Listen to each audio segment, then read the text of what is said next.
Let's talk about why you're so addicted to your anxiety. The amygdala is one of the most powerful and emotionally charged structures in your brain, and understanding it is key to understanding why you react the way you do, why healing feels uncomfortable, and why transformation can sometimes feel unsafe, even when you consciously want it, right? The amygdala is a small almond shaped part of your brain, which is located deep in the limbic system, which is the emotional center of your brain. And its primary function is to detect potential threats and protect you from danger. In other words, it is the brain's built in alarm system, right? It scans your environment and your body all day long, and it determines then whether what's happening right now is safe or unsafe. And it then turns on your survival mode accordingly. And while it might sound superficial or silly to some, and not as important when it comes to personal development, it is a very vital part of us humans, which allowed us to survive for thousands of years, right? And which sabotages us when it comes to the inner work. If it senses any form of danger, physical, emotional, or even just perceived danger, it immediately activates your body's survival response before you even have time to think, right? Because that is not the time to think, that is the time to survive. Now, what's important to understand is that the amygdala cannot tell the difference between an actual threat and just a perceived one. So it reacts based on association and not actual logic. And that's when it can become a problem. This means that if something reminds your brain of a past experience that once felt painful, overwhelming, or even traumatic, or just unsafe, even if it was just a little bit, just slightly, your amygdala still immediately fires the same alarm that it did back then. And it doesn't matter whether the situation is happening right now or whether it's just a reminder of something that once hurt you. And it also doesn't matter whether you're actually getting chased by a lion or a dangerous animal right now, or whether you're just having an uncomfortable conversation, or whether you're just pushing through the last rep of your set at the gym. Meaning, it doesn't matter whether it's happening in the present moment or whether you just remember it through memory or whether a situation is just triggering a similar feeling. To your amygdala, it's all the same thing, right? And this is why you might logically know that you're safe, but your body still reacts as if you're not. It's not that you're body is being weak or that you're being overly dramatic and a crybaby or that you're failing at something. It's simply that your nervous system is doing exactly what it was programmed to do, protect you based on what it learned in the past. You see, your amygdala learned what safety and danger feel like when you were very young. It developed through the emotional tone of your childhood, through how your parents handled conflict, how love was expressed or withheld, how you were responded to when you made mistakes, or when you cried, or when you spoke up for yourself, and so much more, right? But all of those moments where you felt emotionally unsafe or unaccepted, whether that was by your parents or anyone else in your environment in that moment, these moments became internalized as unsafe and therefore as danger. So, for example, if as a child you were being met with criticism or rejection, or you were yelled at when you expressed your emotions, when you expressed how you felt, your amygdala learned that your emotional expression equals danger, equals not safe, equals not being safely received. And now, as an adult, whenever you're in a situation where you probably feel exposed or seen or vulnerable, where it's about your emotions, that same emotional alarm gets triggered and your nervous system reacts automatically and you just completely shut down, right? It starts tightening your chest, your heart starts racing, your voice starts shutting down or just shaking, even if nothing is actually happening to you, even if nothing is actually threatening, right? And that's, for example, the science behind what is happening when you're all nervous and panicking for speaking up in class, or needing to have a serious talk with your partner or your friend, posting yourself authentically online, or simply telling a friend how you really feel. And this is also why healing and embodiment work are so powerful, yet so uncomfortable at times. When you start doing the inner work, so when you begin to set boundaries and speak your truth and pursue your purpose and Change your patterns, for example. Your amygdala interprets that as unsafe simply because it's new and unfamiliar to you. And remember, your brain is wired to prioritize familiarity, not happiness. To your amygdala, familiarity equals safety, even if what's familiar is pain and chaos and self sabotage. So, the moment that you begin expanding beyond that realm that you know, so when you start showing up as your most empowered self, taking up space, saying no, being seen, speaking your truth, all the things, putting yourself out there, your amygdala freaks out. It sends signals of fear, anxiety, overthinking, procrastination, or resistance, not because you're doing something wrong or because the universe is telling you to stop, or not because you're doing something necessarily dangerous, but because you're doing something that is new. You're doing something that is expanding you and allowing you to grow. And that is not always so clear to your amygdala. And this is where your healing work and nervous system regulation come in, because your job is not to suppress the amygdala or override it with positive thinking. That's spiritual bypassing, and it doesn't work. Okay, not at least not long term. Your job is simply to teach your amygdala safety in the new, in becoming someone else, in becoming better, in your new habits, new thoughts, new actions, new behaviors, right?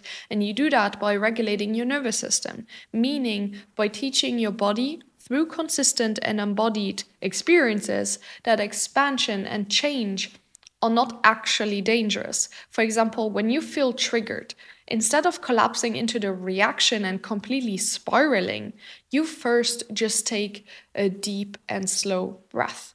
You ground your feet, you soften your shoulders, you soften your scalp, if that makes sense. You soften your head when you're tense behind the ears, and you remind your body that it's safe now, right? You simply learn to come back into the present moment and just breathe. Of course, there's more work to do towards nervous system regulation, but this simple act already signals to your amygdala that it doesn't need to keep you in survival mode, that you can shift over from your sympathetic nervous system to your parasympathetic nervous system. And over time, as you repeat this, your amygdala begins to associate those previously threatening experiences now with calm and safety and peace and empowerment and balance instead of fear, right? So it becomes normal to you. You don't react to it anymore, you just respond.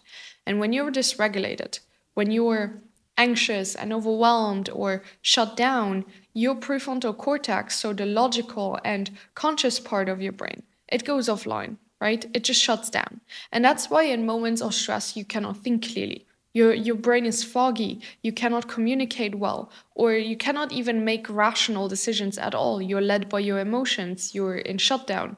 The amygdala takes over in that moment, and it's running the same old subconscious programs of defense and avoidance because you're being blinded, right? But when you're regulated, your prefrontal cortex still functions, it stays online. Let's call it that. It stays switched on, which allows you to consciously choose your response instead of automatically reacting. So you can still use that part of your brain. It doesn't shut down. And this is what embodiment really means. It means staying present and anchored in your body and still act from your higher self, even when your old patterns are being triggered, even when you're being tempted to fall back into your old self. Now, let's make this practical, okay? Because it's a lot of theory. Imagine you're about to have a difficult conversation or set a boundary. Your amygdala will most likely sound the alarm, right? Depending on who you are, depending on what your fear is and what makes you uncomfortable. So, your heart rate increases. Your hands probably get sweaty. Your voice starts shaking, or your throat starts tightening. All the things, right? Whatever your physical reaction is, that's your nervous system preparing for what it perceives as dangerous. And in that moment, your work is not to push through forcefully or shut down completely or just rush through, but simply to stay with yourself. Take a deep breath, feel your feet, feel your body, feel your palms. Remind your body that discomfort is not danger, it's just growth. you're in a new situation or you're in an uncomfortable situation, keep talking to yourself. It's all good. You're not in an actual threat. You're just stepping outside of your comfort zone. You're doing something uncomfortable right now. You're expanding right now. You're doing something new right now. There's nothing dangerous about that. It might be uncertain, sure. You don't know what the outcome is, sure. But the more you do this, the more you expand your window of tolerance and the less power your amygdala has over you. So you begin to recondition your brain to feel safe while being seen, while speaking up, while holding your boundaries, while pursuing new territory. Okay, there's nothing huge that can happen in that moment. Now, in neuroscience, all of this is called memory reconsolidation, where you're essentially updating your brain's old emotional memories with new experiences of safety, right? And that means that you're teaching your amygdala that what once felt dangerous no longer is dangerous. And because the amygdala is deeply connected to your body, this process can't happen through thinking alone. It has to happen through feeling, and you need to embody it. You need to breathe through it. You need to move through it, feel it, until your nervous system believes it. Okay? So, in the context of manifestation and identity shifting, your amygdala is the reason that you sabotage your desires or feel resistance when things start getting better, right? When you feel resistance and procrastination and overthinking towards the things that you actually want. It's not that you don't want success or love, it's just that your body doesn't yet feel safe holding it and receiving it, right? Because it's new to you. You're used to different things. You're simply meeting the edge of what your nervous system believes that it actually can handle. Because that's all you were capable of handling so far.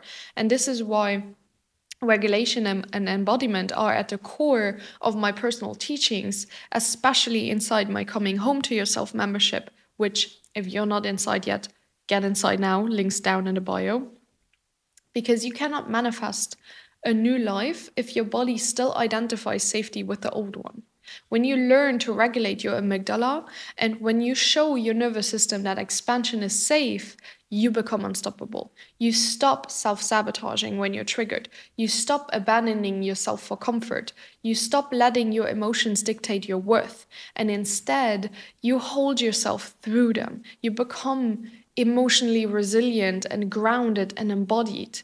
The amygdala doesn't have to be your enemy, right? It's not here to sabotage you. It's here to protect you. It just needs new information, okay? A new experience of your reality and a new experience of safety as well in that case. Every time you breathe through your fear instead of running from it, instead of running the opposite way and you push through, every time that you choose being calm over being completely dysregulated and chaotic, and every time you hold yourself in moments of discomfort, you're retraining your amygdala in that moment. You are literally teaching your brain and body that your next level is safe, that your next level is safe to hold. And keep that in mind the next time that you feel uncomfortable and triggered and scared and unsure. Remember that it is an opportunity for you to change for the better and that it is normal that it feels that way because it's new, right? You don't know what's about to come. You're expanding. But until you make it familiar and your default mode, it is going to feel scary. But you trust yourself that you can hold yourself through that, right? And that's where true healing and transformation happen when your mind, body, and nervous system finally work together in a coherent system instead of against each other. And that's when your old survival responses dissolve and your energy becomes available for more creation and alignment and embodiment. So you stop reacting to life and you start responding to it consciously and maturely. You stop surviving and you start actually thriving. And that's what nervous system healing does, right? That's what embodiment truly means.